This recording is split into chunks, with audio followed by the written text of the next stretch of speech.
네. 그러면 저도 이 진보의 미래라는 책의 일부 내용에 대해서 한번 좀 정리를 한번 해보겠는데요.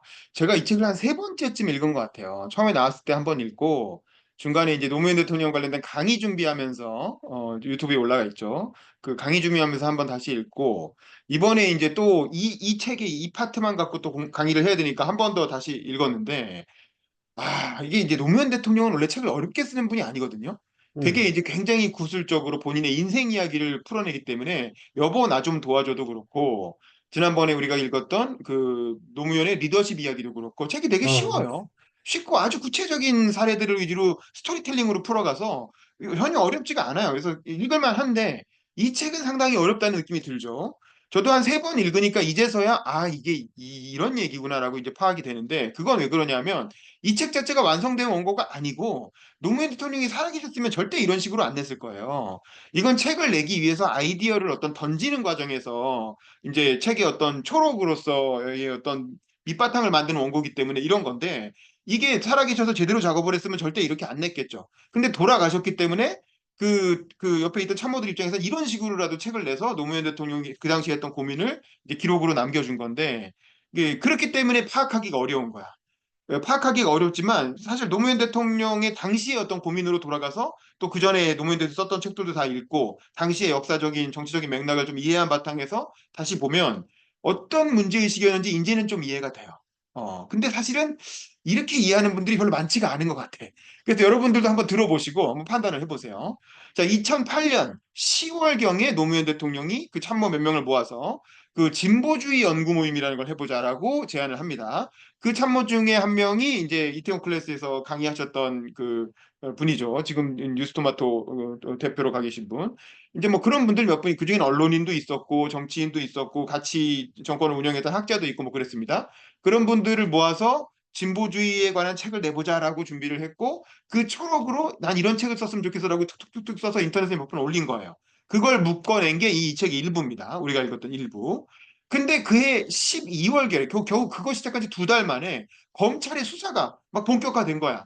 그 우리가 알고 있는 그 박연차 사건이 엄청 커지면서 이게 도저히 그 대외 활동을 할 수가 없을 정도로 엄청난 압박을 받기 시작했고 그러다 보니까 외부에 나가서 뭐 시민들을 만난다든가 무슨 대외 활동을 할 수가 없게 되니까 제가 알기로 노무현 대통령 마지막 대외 활동이 그 14 정상회담 10월 4일 14 정상회담 그 2007년이니까 2008년이면 1주기가 되잖아요. 1주년이 되잖아요. 그 1주년 때 서울에 올라와 가지고 이제 그 1주년 기념 행사장에서 연설하신 거. 그게 아마 공식적인 대외적인 마지막 행보였고 그 이후에는 검찰 수사가 막 쏟아지면서 계속 이제 집에서 봉하마을에 혼자 계셨고 그러면서 이제 이 진보 이 책이라도 어떻게 좀 마무리를 해볼까 하고 꾸역꾸역 참모들하고 얘기도 하고 글도 쓰고 이 뒤에 나오는 2부에 나오는 이 고민 부분들은 이제 그런 그때 쓴 글들이죠.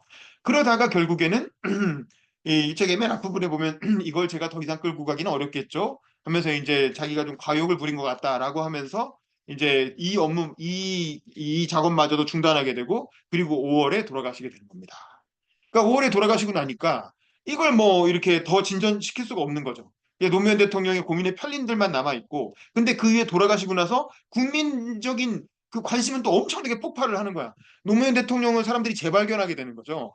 노무현이란 사람이 이렇게 좋은 사람이었구나. 왜냐하면 인간이라는 건 끝나봐야 알잖아요. 인생이 끝나봐야 그 사람을 종합적으로 평가할 수 있게 되는데 노무현 대통령이 돌아가시고 나니까 그제서야 아니, 이 노무현 대통령이 이게 이 정도 이렇게 죽을 정도의 사안이 아닌데 왜 그런 결단까지 하게 된 건지 그리고 우리가 노무현이라는 사람을 너무 몰랐고 뭔가 더 숨겨놓은 게 있고 다른 이익을 추구하는 그런 사람일 거라고 오해를 했는데 사실은 굉장히 순결하고 순수한 분이었던 거죠.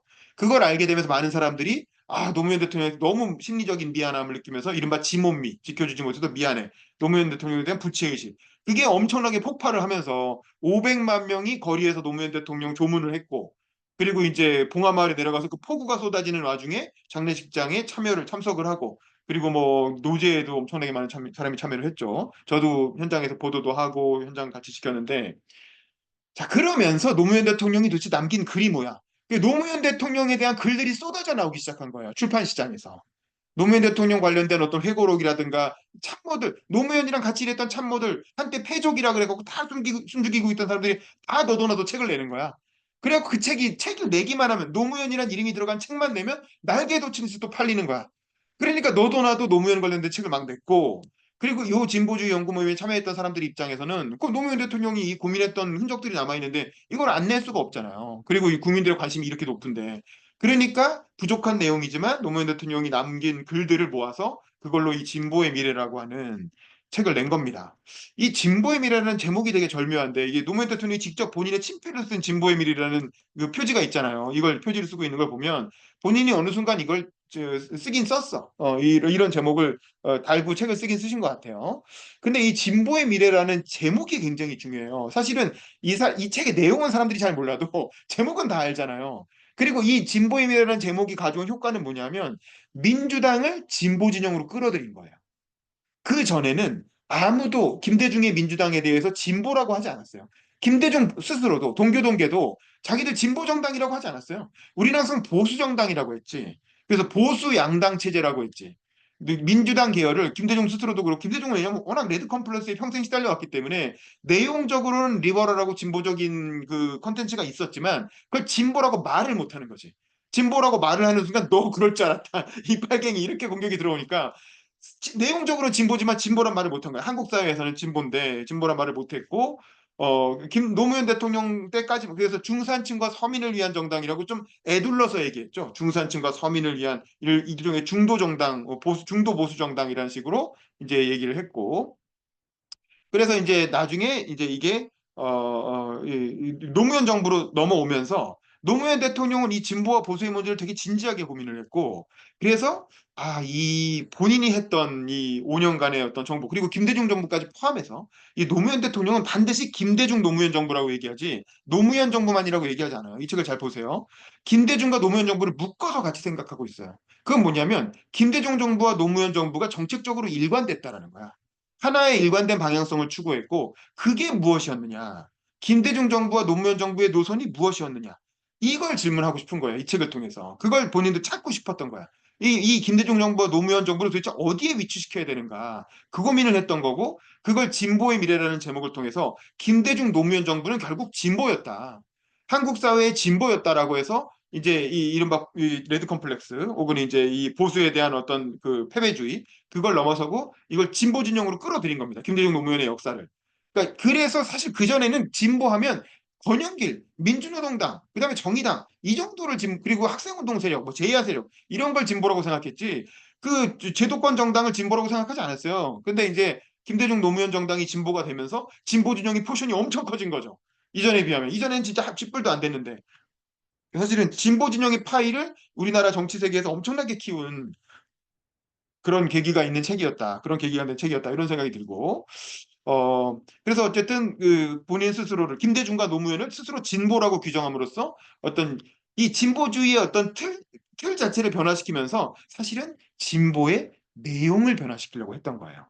이 진보의 미래의 가장 핵심적인 아규먼트는 뭐냐면 진보의 내용이 바뀌어야 된다. 이게 핵심적인 아규먼트입니다. 제가 이해하기로는. 한번 잘 들어보세요. 그러면서 이제 계속 그런 질문을 던져요. 김대중 노무현 정부는 진보인가? 또 신자유주의 정부인가? 신자유주의인가? 이런 질문을 집요하게 계속 던지잖아요. 일부 내내 계속 그 질문을 던지는데 그건 뭐냐면 김대중 노무현 정부는 연속성을 가지고 있었고 이른바 신자유주의적 정책을 폈다라는 비난을 받았죠. 임기 내내. 특히 누구로부터? 전통적 진보 세력으로부터. 민주노동당이니 정의당이니 뭐 이런 운동권 세력으로부터 너네 신자유주의지라면서 계속 비난을 받았는데 그 노무현 대통령은 그 질문에 답하고 싶었던 거예요. 그 질문을 풀어보고 본인도 그게 이제 이게 떨떠름했거든요. 왜냐면 자기도 되게 진보적인 생각을 가진 사람인데 자꾸 자기를 신자유주의자라고 욕하고 좌파 신자유주의라는 용어까지 만들어냈잖아요. 그러니까 도대체 진보랑 보수는 뭐야? 그리고 신자유주의라는 건 뭐야? 왜 문제라는 거야? 뭐가 문제라는 거야? 이제 이런 얘기를 이 책을 통해서 한번 담아보고 싶었던 거고 그래서 이제 도대체 그래서 이제 처음에는 왜 그럼 진보 보수 얘기를 하려고 하느냐? 사실 노무현 대통령이 진짜 관심 있는 건 민주주의였어요. 민주주의에 대한 얘기를 해보고 싶었어요. 그 얘기는 어디 나오냐면 이 수업의 세 번째 시간에 다룰 오연호의 마지막 인터뷰라는 책 있죠. 거기 보면 노무현 대통령의 민주주의론이 그 인터뷰를 통해서 아주 잘 설명이 됩니다. 사실은 노무현 대통령은 한국의 민주주의를 질적으로 더 끌어올리는 거에 굉장히 관심이 많았어요. 근데 문제는 이게 이제 그 시민들이 찾아오잖아 봉화마을에. 그래갖고 이제 마당에 나가서 시민들하고 대화를 해보면 민주주의 얘기하면 사람들이 재미가 없다라는 거야. 시민들 반응이 안 좋은 거야, 민주주의 얘기를 하면. 그때만 해도 김대중 노무현 정부 10년을 거치면서 사람들이 한국의 민주주의는 다 됐다. 이 정도면 민주주의는 할 만큼 했지. 이렇게 생각하는 분위기였단 말이야. 그래서 민주주의 얘기를 하면 시민들 반응이 안 좋고 재미가 없어. 그런데 먹고 사는 문제를 얘기하면 시민들이 귀를 쫑긋 세우면서 관심 있게 듣더라는 거예요. 그래서 먹고 사는 얘기, 즉 경제 얘기를 해야 되겠다. 경제 정책 얘기를 해야 되겠다라고 생각을 하게 된 거죠. 이 경제 정책에서 결국 정권의 승부가 나는 거고 경제를 잘해야 된다. 그럼 우리 나름의 어떤 경제 이야기는 무엇이냐? 경제 정책은 뭐냐? 이 얘기를 하자는 거고 또 하나는 노무현 대통령의 평생의 정치의 목표가 뭡니까? 지역주의 극복이에요. 우리는 이제는 그걸 많이 잊어버렸지만 사실은 2000년대까지만 해도 2000년대 초반까지만 해도 한국 정치는 지역주의로 완전히 꽉 막혀서 호남에서는 무조건 민주당이 다 당선되고 영남에서는 무조건 한나라당이 다 당선되고 이것 그리고 또 영남이 의석이 더 많고 뭐 호남보다 1.5배가 더 많잖아요. 그러니까 이게 지역주의 구도하에서는 진보는 영원히 소수파일 수밖에 없고 영원히 수세적일 수밖에 없는 거야.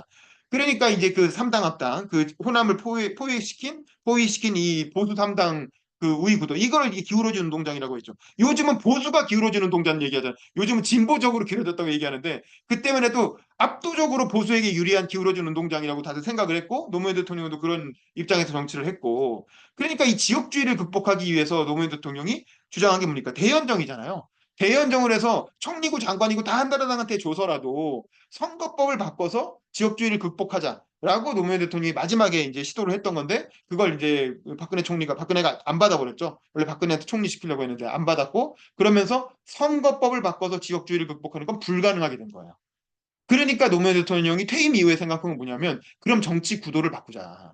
지금 정치 구도는 영남 대 호남 이 지역주의 구도인데 이 정치 구도를 진보 보수의 정책 대결 구도로 바꾸면 그러면 이 지역주의의 한계를 또 다른 구도로 돌파할 수 있지 않겠느냐 이런 생각을 한 거예요. 그래서 지역주의 구도를 대체하기 위해서라도 진보 보수의 문제가 중요하다. 그래서 진보 보수에 관한 이야기를 하자. 이렇게 된 겁니다. 그래서 이제 진보의 미래라고 하는 문제의식으로 오게 된 거죠. 그리고 이제 우리 아이들을 위한 정치라는 건 뭐냐? 왜냐면 아이들한테 좋은 얘기 해주세요라고 자꾸 시민들이 애들 데리고 와서 이렇게 사진 찍자 그러고 그 노무현 대통령하고 눈 맞추라고 자꾸 이렇게 들어올리고 막 그런단 말이야. 이제 그런 걸 보면서 아 우리 애들한테 뭔가 좋은 얘기를 해줘야 되는데 처음에는 뭐 이제 뭐 교육 얘기도 하고 뭐 이렇게 하는데 자꾸 이제 사람들이 그런 얘기하면 이건 나는 이제 교육 다 끝났고 나는 관심 없는데 이런단 말이야. 그러니까 어떻게 해야 되지라고 생각하다가 아 그럼 이 아이들을 위해서 국가는 무엇을 해야 될 것인가? 본인은 대통령을 한 사람이니까 어쨌든 그럼 국가는 뭘 해야 될 것인가에 대한 국가의 역할을 고민해 보자. 이렇게 된 거죠. 그래서 진보와 보수를 국가의 역할이라는 관점에서 진보와 보수를 한번 나눠보자 이렇게 되는 거예요. 그래서 진보의 입장에서 보수의 주장을 비판적으로 검토해 보자. 이게 이 책의 핵심 주제입니다. 진보의 입장에서 보수의 주장을 검토하자는 거예요.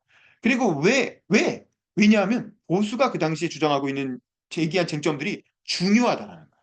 노무현 대통령이 보기엔 정권을 운영해 보니까 그 신자유주의라고 비판받았던 그 보수의 주장들 있잖아요. 그 보수가 제기하고 있는 쟁점들이 실제로 정권을 운영해 보니까 굉장히 중요하더라고요. 그래서 그 중요한 쟁점들을 하나하나 면밀하게 검토해 볼 필요가 있겠다라고 생각을 한 거고 여기서 검토를 하기 위한 이념적 틀이 필요하잖아. 검토라는 건 뭔가 기준을 갖고 해야 되잖아요. 그 이념적 틀로 제시한 게 뭐냐면 두 권의 책입니다. 하나는 폴 크루그먼의 미래를 말하다. 근데 이 미래를 말하다는 책은 이거 제가 예상한 박사님이라고 번역하신 분하고도 여러 번 얘기를 만나서 얘기도 하고 강의도 여러 번 들었는데 미래를 말하다는 원래 원제는 우리나라가 이제 번역을 그렇게 한 거고 원래 원제는 컨션스 오브 리버럴이라 그래서 그 리버럴의 양심이라는 책이에요. 원래 원제는 리버럴의 양심. 그 내용은 뭐냐면 이제 폴 크루그먼이 미국 대표하는 리버럴이잖아요. 그 미국의 어떤 자유주의자이면서 미국의 민주당 지지자죠. 리버럴의 입장에서 미국의 정책사를 정리한 거야. 그게 미래를 말하다라는 책이에요. 거기서 아까 말한 대압착 시대라는 표현이 나오는 거야. 이게 뭔 얘기냐면 노무현 대통령이 이 책을 보면서 무릎을 딱 친 게 뭐냐면 아 진보의 시대가 있고 보수의 시대가 있었구나. 이걸 처음 알게 된 거야 이 책을 보면서. 그리고 진보의 시대에는 아무리 보수적인 대통령도 진보적인 정책을 쓰더라는 거야. 예를 들면 미국의 진보의 시대가 언제입니까? 대공황 이후에 프랭클린 루즈벨트가 집권해서 나중에 이제 한 70년대까지 이른바 대압착 시대. 그게 이제 미국의 진보 시대잖아요. 그때는 보수 대통령이 있었어요. 아이젠하워도 있고 닉슨도 있었지만 아이젠하워나 닉슨 같은 보수 공화당 대통령도 정책적으로는 굉장히 진보적인 정책을 피더라는 거야. 경제 정책에 있어서 복지 막 늘리고 막 그러더라는 거예요. 그래서 왜 그러지? 왜냐면 아이젠하워나 닉슨은 정치 성향으로 보면 되게 보수 성향의 대통령이어야 되는데 이 사람들이 이 시대에는 그 루즈벨트 못지않은 진보 정책을 막 펴더라는 거예요. 국내적으로. 왜 그런가 봤더니 아 이건 시대적 요구가 진보를 이른바 대압착이라고 하는 이 격차를 확 줄이는 대압착 시대였기 때문에 이때 정권을 맡은 사람은 보수 성향의 대통령도 진보 정책을 쓸 수밖에 없었다. 요걸 알게 된 거고 또 보수의 시대가 오죠. 80년대 이후에 이른바 레이건 대처 등장하면서 이른바 신자유주의 쫙 인기 끌고 소련 공산주의 몰락하고 이러면서 전 세계적으로 보수 아젠다가 확 확장되는 시기가 오잖아요. 그때는 보수의 시대가 지속될 때는 진보적인 성향의 정치인들도 예를 들면 클린턴, 미국으로 치면 클린턴, 영국으로 치면 토니 블레어, 독일로 치면 슈레더 이런 3인당이고 노동당이고 뭐 민주당이고 뭐 이런 사람들이잖아요. 이런 진보 성향의 정치인들도 그 보수의 시대에는 보수 정책을 쓰더라는 거지. 그게 뭡니까? 그게 이른바 제3의 길이고 그다음에 이제 그게 진보 정치 회의고 뭐 해밀턴 프로젝트 뭐 그런 겁니다. 클린턴이 추구했던 뭐 그런 정책들 같은 거. 그러니까 이런 것들이 아 이게 개인이 진보적이라고 해서 진보적인 정책을 펼 수 있는 게 아니고 시대랑 맞아떨어져야 된다. 요걸 이 노무현 대통령이 미래를 말하다는 책을 통해서 이 아이디어를 얻은 거고. 그러면 한국은 과연 진보의 시대냐 보수의 시대냐? 그 예를 들면 김대중 노무현 정부는 왜 신자유주의 정책을 펼 수밖에 없었느냐? 이거에 대한 답이 어느 정도 조금 이제 보이기 시작하죠. 왜냐하면 그 보수의 시대였기 때문에 보수의 시대에 집권한 진보 대통령이었기 때문에 보수적인 정책을 필 수밖에 없었다. 이렇게 설명이 가능하잖아요. 그 얘기를 책에 쓰진 않았지만 이 미래를 말하다를 보면서 노무현 대통령이 착안한 건 바로 그 부분이에요. 그러니까 아 김대중 노무현 정부의 정책은 보수 시대의 진보 대통령이었구나. 그래서 우리가 그런 정책을 펼 수밖에 없었구나. 요걸 이제 깨달은 거고 또 하나는 뭐냐면 유로피안 드림입니다. 이 제레미 레프킨 그 유명한 소유의 종말, 노동의 종말 그 종말 시리즈 쓴 사람이잖아요. 그 사람이 이제 그 당시에 유로피안 드림이라는 책을 써도 굉장히 히트를 하고 한국 사회에서 지식인들이 엄청 많이 읽었고 노무현 대통령도 그걸 보면서 아까 이유헌법 얘기하는 것처럼 와 이런 사회도 가능하구나라고 이제 이렇게 생각을 한 거예요. 그러면서 점진적으로 결국 우리가 이렇게 어떤 그 한국판 진보의 시대, 한국판 진보의 나라를 계속 만들어가다 보면 결과적으로 마지막에 도달해야 될 종착점이 결국 뭐겠느냐? 유로피안 드림이 아니겠냐? 그러니까 유럽 같은 나라. 유럽 같은 약간 온건한 진보적인 나라. 그게 이제 제3의 길이 관철된 나라인 거죠. 토니 블레어나 슈레더 같은 사람들이 노력해서 만든 제3의 길이 관철된 유럽 같은 나라를 만들어야 되겠다. 그게 한국의 진보가 나가야 될 방향 아니겠냐라고 이제 정리를 한 겁니다. 근데 이게 근데 박정우 씨도 얘기했지만 이게 문제는 뭐냐면 노무현 대통령은 2009년에 돌아가셨단 말이에요. 2009년 5월에. 근데 2010년에 유럽 재정위기가 터지잖아요. 그리고 나서 그 미국은 오바마 정권이 들어오고 나서 2008년 상황에 이걸 고민하기 시작했단 말이에요. 2008년이면 그 부시 정권 말기에 그 이른바 그 금융위기가 그 리먼 브라더스 사태가 터지면서 미국 경제는 완전히 꼬꾸라지고 그에 비해서 상대적으로 유럽 경제는 건실하던 때예요. 그러니까 노무현 대통령이 당시 맥락으로 볼 때는 미국은 망하고 있는 것 같고 유럽은 뜨고 있는 것 같단 말이야. 그러니까 유러피안 드림이 세계적으로 설득력이 있었죠. 아, 그래, 미국처럼 너무 경쟁 강조하고, 너무 이렇게 돈 버는 것만 강조하고, 개인의 성공만 강조하다가, 결국 저거 봐라, 저거 봐라. 그 세계 경제를 다 말아먹지 않았느냐. 그리고 유럽 봐라. 유럽 온건하게 그래도 개인보다는 공동체를 중시하고, 연대를 중시하고, 이렇게 하니까 유럽 건실하게 잘 살지 않냐. 저런 경제 위기도 없고. 유럽이 더 낫다. 라고 하는 문제의식이 기본적으로 잠재되어 있는 거죠. 이 유로피안 드림에는. 그 노무현 대통령도 그런 상황에서 그렇게 생각할 수밖에 없죠. 누구나 상식을 가진 사람이면. 그런데 이 정치라는 게 너무나 역동적인 거야. 그러니까 이제 그 2008년 이후에 집권한 오바마가 그 미국의 금융위기를 잘 헤쳐나가면서 미국 경제를 건실하게 회복시켜 놓고 거기에 셰일 가스가 빵 터지면서 미국에서는 에너지 이렇게 로또를 맞은 거죠.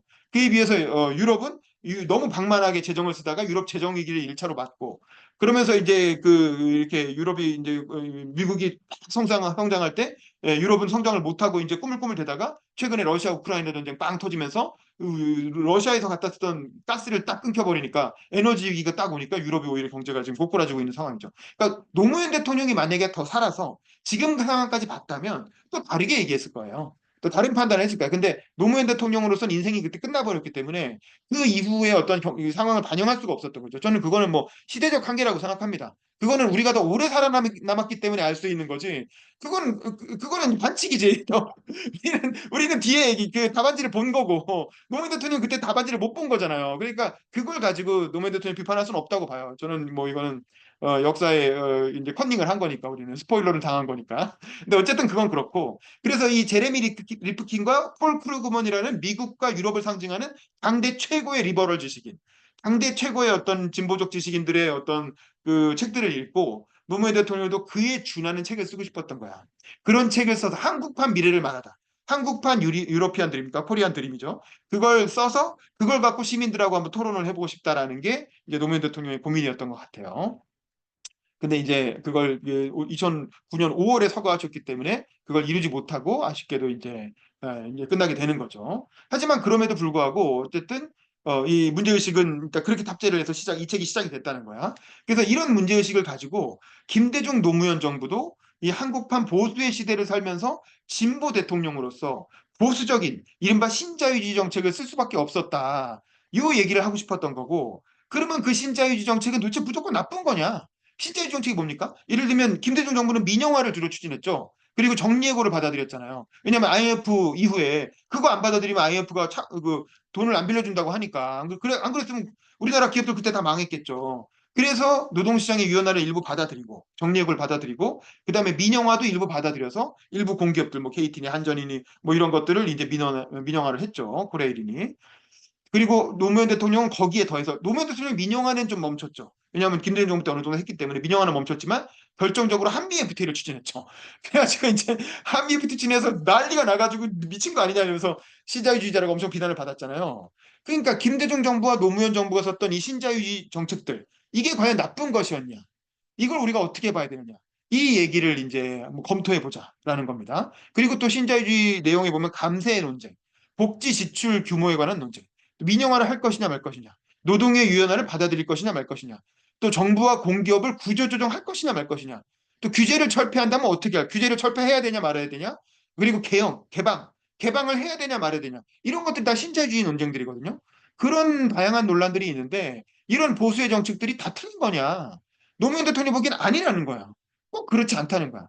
그래서 실용주의적으로 접근해보자 이거야. 이 논란 하나하나를 다 분석을 해보자 이거야. 이런 논란들을 하나하나 자료를 찾아갖고, 그러니까 계속 질문을 던지는 게 그런 거예요. 노무현 대통령이 질문 던지는 게 다 그런 질문 던지잖아. 이거 그렇습니까? 그렇습니까? 질문 던지면서 그 같이 일하던 참모들한테 자료 찾아오라고.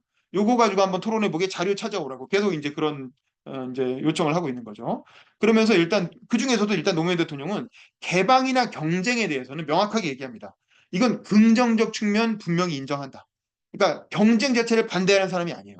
이게 노무현 대통령이 심상정이나 뭐 노회찬이나 일반적인 한국의 다른 진보 정치인하고 다른 점인데 개방과 경쟁의 긍정성을 확실하게 인정한다는 거죠. 그러니까 한미 FTA를 추진했지. 그래서 신자유주의자는 나쁘다. 그런데 개방은 신자유주의다. 그러니까 개방은 나쁘다. 이런 식의 3단 논법으로 가면 안 된다는 거예요. 그거는 자기는 받아들일 수 없다는 거야. 그렇게 단순 논리로 가는 거는. 그리고 진보와 보수의 구분을 옛날에는 이데올로기적으로 구분했거든요. 뭐 좌파, 우파, 뭐 사회주의 뭐 이렇게 구분했는데 그건 너무 낡은 구분이라는 거죠. 그런 식으로 진보, 보수를 구분하면 지금은 뭐 좌파가 아예 남아나잖아. 사회주의는 아예 없으니까 이건 의미가 없다는 거고 결국 뭐냐? 지금 현대적인 의미의 진보, 보수는 시장이냐 국가냐. 좀 더 세밀하게 들어가면 작은 정부냐 큰 정부냐. 결국 이게 이제 진보와 보수에 대한 구분이라는 거고 그런 면에서 노동시장의 유연화, 또 민영화, 개방 이런 질문들에 대해서 진보 진영도 반드시 적대적인 태도를 가질 일은 아니다. 이게 이제 82쪽에서 83쪽 사이에 그런 얘기를 하고 있죠. 그러니까 이런 걸 무조건 적대적으로만 보면 안 된다는 거야. 그래서 수용할 것은 수용하고 타협할 것은 타협하는 것이 현명한 전략 아닐까. 진보주의가 이를 신자유주의라고 획일적으로 규정하여 배척하는 것은 두고두고 수세적 위치에서 벗어날 수 없는 선택이다. 라고 84쪽 맨 밑에 얘기하고 계시죠. 이 얘기는 뭐냐면 신자유주의에서도 좋은 게 있다. 신자유주의 논리 중에서도 괜찮은 건 받아들여야 된다. 이 얘기를 하고 있는 거예요. 노무현 대통령은. 그래, 다만 신자유주의가 말하는 감세와 복지 축소는 분명하게 아니다. 그러니까 노무현 대통령 당시 한국 상황은 복지가 뭐 유럽이나 미국하고 비교를 할 수 없을 정도로 복지 예산이 엄청 적었기 때문에 우리는 지금 감세하고 복지 축소할 상황은 아니라는 거죠. 그래서 노무현 대통령 기본 노선은 증세를 해야 된다는 거고 그 비전 2030은 뭐 천조 원이 드는 사업이었다는 거 아닙니까? 그리고 이제 복지는 더 늘려야 되는 거고 뭐 이런 당시 맥락에서 그렇게 생각했죠. 근데 사실 지금 20년이 지난 지금의 상황에서 생각해 보면 이것도 좀 고민해 볼 필요가 있어요. 지금 복지가 이 자동 이 노령화와 함께 노령화랑 연동돼서 복지 지출이 엄청나게 늘어나고 있거든요. 그래서 이걸 언제까지 감당할 수 있을 것인가 우리 사회가 지금 그 의료 개혁 때문에 문제 건강보험 재정도 굉장히 지금 위기에 처해 있고 연금은 말할 것도 없고 뭐 굉장히 지금 각 곳곳에서 지금 복지제도가 지금 그 삐걱거리고 있는 상황인데 이건 한번 좀 생각해 볼 필요가 있을 것 같고 그러니까 당시에는 20년 전만 해도 아직은 그런 재정 문제가 없었기 때문에 복지 축소는 아니다라고 이제 신자유주의 중에서도 이제 그건 아니 감세하고 복지 축소는 아니다라고 딱 치는 겁니다. 그 나머지는 검토해 보자는 거죠. 그리고 나서 2008년 만에 상황으로 돌아와서 그럼 도대체 세계는 진보의 시대로 가고 있냐? 이제 이 질문을 왜냐하면 2008년에 완전히 금융위기가 터져서 미국이 폭삭 망하고 이른바 80년대부터 시작한 신자유주의가 부시 정권 8년에 그 실패로 인해서 그 금융위기가 빵 터지면서 리먼 브더스 사건으로 해서 완전히 신자유주의는 파산했다 이제는 아무도 이제 그 이후에 신자유주의 워싱턴 컨센서스 이런 걸 긍정적으로 얘기하는 사람은 없잖아요 미국에서도 그러니까 이제 보수의 시대는 가고 또 오바마가 등장했으니까 노무현 대통령은 솔직히 말하면 오바마를 끝까지 못 봤어요. 오바마의 처음 등장했던 그 이미지만 보시고 가신 거지 오바마가 실제로 어떤 정치를 했는지는 못 봤어. 근데 우리는 사실 오바마 대통령의 그 두꺼운 자서전을 갖고 스터디를 다 했잖아요. 그것도 시즌 5에 5, 6에 몇 달에 걸쳐서 그걸 다 읽었기 때문에 오바마가 어떤 정책을 펴는지 우리는 알죠. 근데 사실은 노무현 대통령은 어쨌든 오바마 정부가 막 등장하는 것까지 보고 가셨기 때문에 아 그러면 이제 진보의 시대가 오는 건가? 그러니까 세계적으로는 이제 미국의 부시 정권이 몰락하고 세계적으로는 오바마가 등장하면서 진보의 시대가 오나? 라고 생각을 할 시점에 이제 돌아가신 거고. 근데 사실은 오바마는 의외로 굉장히 중도적인 정책을 폈습니다. 그렇죠. 우리 오바마 자서전 읽기 모임에서 다룬 거예요. 오바마 스스로가 그렇게 얘기해요. 자기는 사실은 본능적으로 굉장히 신중한 사람이었고 중도적인 사람이었다고. 근데 사람들이 나한테 되게 진보적인 걸 요구했는데 사실은 자기는 체질적으로 굉장히 어떤 온건하고 신중하고 어떤 중도적인 성격이었다라고 얘기를 하죠. 실제 핀 정책들도 그랬고. 그래서 오바마 대통령은 사실 월가의 금융 문제를 비난은 했지만 그렇다고 월가를 망가뜨리진 않았죠. 그리고 엄청난 천문학적인 예산을 편성해서 월가를 지원했죠. 왜냐하면 금융권이 망가지면 미국 경제가 다 망하니까. 그래서 그것 때문에 엄청나게 막 99대 1이 뭐니 해가지고 99% 뭐가 뭐 아키파이 월 해가지고 엄청 비난도 받고 욕도 먹었지만 끝까지 그 온건한 정책을 바꾸지 않았어요. 그래서 오바마 대통령도 사실은 경제 정책에 있어서는 그렇게 진보적이지 않았다. 상당히 온건하고 보수적인 정책을 폈고 그래서 셰일가스 같은 거 개발시켰잖아요. 그러니까 오바마 나름의 성장 전략이었던 거지. 에너지 개발 전략. 사실 셰일가스 같은 거 환경 파괴한다 그래서 유럽에서는 개발 못하게 하거든요. 그런 식으로 바위를 부숴가면서 그 땅속에 있는 바위를 부숴가면서 그 휘발유를 끄집어내는 그런 공법은 유럽에서는 상상할 수 없는 거예요. 그 엄청나게 환경 파괴하잖아요. 그 과정에서 막 기름이 유출될 테고. 근데 미국이니까 그거를 허용한 거지. 미국이니까. 그래서 그 덕분에 미국이 셰일 대박이 나가지고 오바마 정부 시절에 경제가 엄청 좋았던 거예요. 어쨌든 미국은 여전히 보수. 그리고 보세요. 트럼프가 집권하고 나서 오바마보다 더 좌파적인 바이든이 집권했거든요. 근데 바이든이 집권해도 정책을 많이 바꾸지 않았잖아요. 경제 정책은 사실 트럼프랑 큰 차이가 없었죠. 미국 우선주의 정책이랑 이제 중국 견제하고 그런 면에서 보면 사실은 여전히 어떻게 보면 그 미국 안에서도 보수의 시대가 계속 이어지고 있는 게 아닌가 이런 생각도 좀 해볼 수 있을 것 같아요. 그거는 왜 그런지는 우리가 한번 논의해 봐야 될 것 같고 자 그럼 그런 상황에서 한국은 그럼 어디로 가고 있냐 이제 마지막 부분에 그런 얘기를 하죠. 왜냐하면 이때는 이명박 정부가 막 시작될 때예요. 그리고 우리가 알다시피 그다음 박근혜 정부까지 거의 한 9년을 보수 정권이 계속 이때부터 이어지잖아요. 그러니까 우리는 사실은 진보의 시대가 끝나고 보수의 시대로 들어가는 초입에 있었던 거야. 2008년 이 책이 나올 당시에는. 그래서 이제 이런 상황에서 그렇다면 김대중 노무현 정부는 진보 정권이었느냐, 진보의 정권이었나? 그리고 김대중 노무현 정권을 제3의 길이나 유럽 진보주의의 기준으로 한번 평가해 보자. 왜냐하면 이제 이상적인 한국 진보의 모델을 유로피언 드림으로 잡았으니까 그렇다면 그 유럽인들이 했던 제3의 길의 노선으로 봤을 때 김대중 정부 노무현 정부가 과연 어떤 정부였냐 이걸 한번 평가해 보자. 다만 한계는 명확하다. 그러니까 노무현 대통령 스스로도 차마 자기가 영국 노동당이나 독일 3인당처럼 그렇게 진보적인 정책을 폈다고 말할 수는 없었던 거예요. 그러니까 한계는 명확하다라고 딱 이렇게 적어 놓은 거지. 하지만 그럼에도 불구하고 어쨌든 그 유럽 진보주의 제3의 길의 노선에서 한번 김대중 노무현 정부를 다시 재평가해 보자. 이런 얘기를 했던 거고. 그러면서 그러면 한국에는 진보의 시대가 가능하냐? 왜냐면 이제부터 이명박 정부 시작해가지고 예, 박근혜까지 한 10년 가는데 그러면 한국에는 과연 진보의 시대가 가능할까? 오바마가 한국에 오면 진보적인 것 같은 오바마 대통령을 한국에 데려다 놓으면 과연 진보의 시대를 열 수 있을까? 뭐 이제 이렇게 물어보고 있는 거죠. 근데 이제 밑에 따라오는 질문에는 이 언론이나 국회 상황을 보면 쉽지 않을 것 같다. 뭐 이런 식으로 약간 비관적으로 보고 있죠. 실제로 오바마가 한국에 온다고 무슨 용을 빼는 재주가 있겠습니까? 오바마 할아버지가 와도 이런 정치에서는 뭐 성과 내기 어렵죠. 자, 어쨌든 그리고 마지막에 얘기하는 게 그렇다면 시민의 역할은 무엇이냐? 사실은 노무현 대통령 본인이 대통령이었지만 대통령보다는 국회가 더 중요하다고 생각한 거예요. 왜냐하면 자기가 대통령이 돼 보니까 법을 하나도 통과시킬 수가 없는 거야. 자기는 사실 국가보안법도 폐지하고 싶었고, 뭐 이것저것 바꾸고 싶은 게 많았죠. 그래도 선거법도 바꾸고 싶었고. 근데 아무것도 할 수가 없는 거예요. 그래서 대통령에겐 마이크는 크게 쥐어지지만, 그건 뭐 국회의원도 마찬가지예요. 마이크는 크게 쥐어지지만 실제로 세상을 바꾸려면 법을 바꿔야 되는데, 법은 누가 바꾸냐? 국회에서 바꾸고. 국회는 누가 움직입니까? 정당들이 움직이죠. 그래서 정당이 중요하다. 근데 정당은 뭐에 따라 움직입니까? 정당은 표에 따라 움직이잖아요. 그래서 표가 중요하다. 표는 누가 갖고 있습니까? 시민들이 갖고 있잖아요. 그래서 결국 시민이 중요하다라고 하는 결론으로 이제 이어지게 되는 거예요. 그래서 정권을 바꾸면 세상이 바뀔까? 김대중 노무현 정부 10년 겪어봤는데 아니지 않냐. 정권 바꿔서 10년이나 해봤는데 결국 세상 못 바꿨지 않냐. 결국 뭐냐? 권력은 시민한테 있다. 시민이 바뀌지 않으면 정권 바뀐다고 해서 절대 세상 못 바꾼다. 그게 이제 보수의 시대, 진보의 시대의 결론인 거죠. 그러니까 진보의 시대로 가려면 시민을 바꿔내야 된다는 거야. 정권을 바꿔내는 게 문제가 아니고 본인 정권 바꿔봤는데 그것만 갖고 되는 게 아니고 결국에는 시민을 바꿔야 세상을 바꿀 수 있다. 이런 결론에 도달한 게 되는 거고 그래서 학습하고 생각하는 시민이 필요하다. 이게 이제 노무현 대통령 묘비명에 나오는 깨어있는 시민이라는 거예요. 깨어있는 시민의 조직된 힘. 이 얘기가 이제 나중에 노무현 그 마지막 인터뷰에도 나오는데 어쨌든 이 학습하는 시민이 중요하더라. 학습하고 생각하는 시민. 이게 대깨문이 아닙니다. 제가 전 강의 되겠지만 대가리가 깨져도 문재인 지지하는 그런 시민이 아니고 무슨 아시겠죠? 그게 아니고 학습하고 생각하는 시민이 필요하다는 거예요. 내가 생각하는 게 맞나? 우리 진영의 논리가 맞나? 과연 이게 맞는 건가? 혹시 상대편의 말이 맞는 게 아닌가?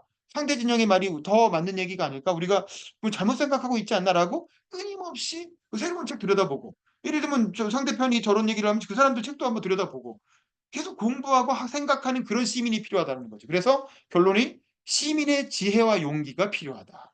학습이 필요하다.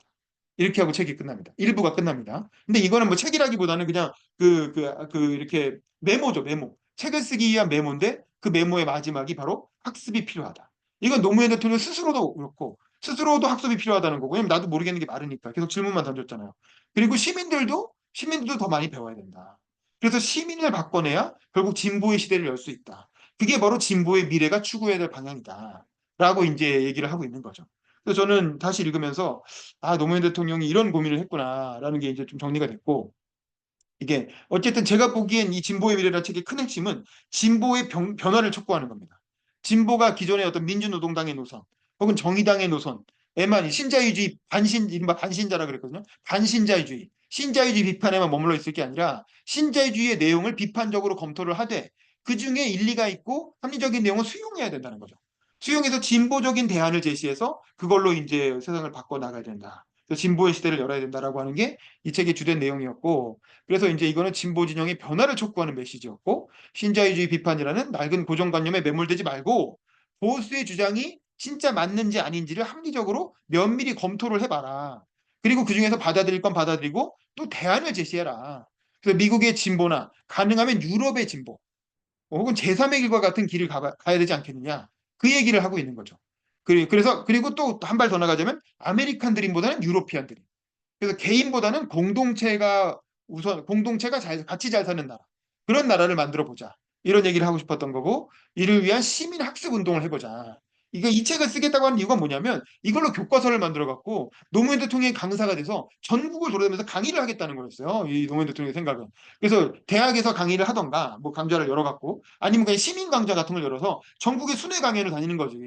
그러면서 이제 이 책을 내서 책을 낸 다음에 저자 강연 같은 걸 하고 다니면서 전국 순회를 하면서 이제 시민들과 함께 이 책의 내용을 한번 토론해 보고 싶다라는 게 노무현 대통령이 이 책을 구상한 이유인 거예요.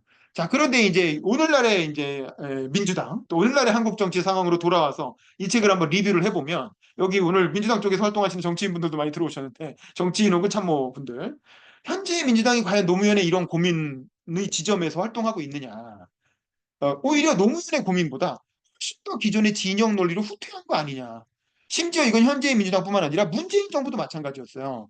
문재인 정부도 사실 이 진보의 미래를 문재인 대통령이 읽어봤을까 싶을 정도로 문재인 정부는 전형적인 진보 진영의 논리로 후퇴해서 결국 소득주도 성장, 최저임금 인상, 탈원전, 사실상 정의당이 추진했던 그 문재인 정부는 사실상 노무현 정부 이기가 아니라 정의당 일기 정부였어요. 제가 보기에는 내용적으로는. 정의당 일기 정부였고 그래서 이제 정의당이 추진했던 아젠다, 노무현 대통령이 추진했던 아젠다를 뒤로 다 밀어놓고 정의당이 추진했던 아젠다를 앞세우면서 그걸로 사실 국정 운영을 시작했어요. 처음에 소득주도 성장, 탈원전, 뭐 최저임금 인상 이런 거 쭉쭉 밀어붙이면서 페미니스트 대통령. 근데 이제 그런 것들이 사실은 노무현 문재인 정부를 결국에는 실패하게 만든 지금까지도 욕을 먹고 그리고 지금 검찰 수사까지 당하고 있는데 이제 뭐 그런 어떤 문재인 정부의 어떤 실패가 노무현 노선에서 김대중 노무현에서 같은 노선입니다. 노무현 대통령이 얘기하는 것처럼 김대중 노무현 노선에서 이탈했기 때문에 생긴 문제가 아니었냐. 근본적으로는 만약에 문재인 정부 내내 경제가 엄청 좋고 도저히 부정할 수 없는 뭐 부동산 폭등 같은 것도 없고 부정할 수 없는 경제적 업적을 이뤘다면 퇴임하고 나서 그 별것도 아닌 그 사위 그 사소한 그 취업 문제 이걸 갖고 이렇게 모욕적으로 수사하고 그럴 수 있겠어요? 근데 노무현 대통령, 그 문재인 대통령 시절의 어떤 경제 정책에 대해서 많은 사람들이 의구심을 가지고 그게 과연 우리나라의 올바른 정책이었나라는 그런 어떤 문제 제기를 갖고 있기 때문에 사실은 그런 식으로 먼저 저는 그 지금 윤석열 정부가 하는 문재인 정부에 대한 사법 처리 뭐 이거 정확한 언론 탄압이고 정치 탄압이죠. 야당 탄압이고 저는 절대 동의하지 않고 정당할 수 없다고 생각하지만 그럼에도 불구하고 어쨌든 문재인 정부가 폈던 정책은 한번 다시 곱짚어 볼 필요가 있다. 특히 노무현 대통령이 이 진보의 미래라는 책의 관점에서 다시 한번 재검토해 볼 필요가 있다고 생각하고 거기다가 이재명은 어떻습니까? 이재명 대표는 거기서 문재인 정부보다도 더 좌클릭을 하는 거예요. 한 클릭 그러니까 김대중 노무현 정부가 있으면 거기서 한 번 좌클릭한 게 문재인 정부. 거기서 한 번 더 좌클릭한 게 이재명이에요. 이재명이 말하는 기본소득이나 기본사회론이라는 건 그걸 민주당이 강령에까지 집어넣어 버렸잖아요. 근데 기본사회라는 건 그야말로 현금을 그냥 이렇게 국민들 그냥 대중들한테 나눠주자는 그건 유럽의 진보에서도 아주 핀란드에서 소수파가 실험해보고 실험해보니까 아니네 이러고 그냥 접은 정책이란 말이다. 미국에서도 그 앤디 양인가 뭐 그러니까 되게 이렇게 아주 소수파에서 잠깐 얘기하다가 쑥 들어간 심지어 그 할아버지 누구죠? 그 버몬트 주지사 했던 버몬트 주의 상원 의원 했던 그 미국의 유명한 할아버지 대선 주자였던 국회의원 있잖아요. 사회주의자. 누구죠? 하여간 그 샌더스, 사람 에? 샌더스? 누구? 샌더스, 어, 버니 샌더스, 샌더스. 버니 샌더스. 버디센터. 네. 버니 샌더스도 그런 얘기는 안 한다. 버니 샌더스도 기본소득은 얘기 안 하거든요.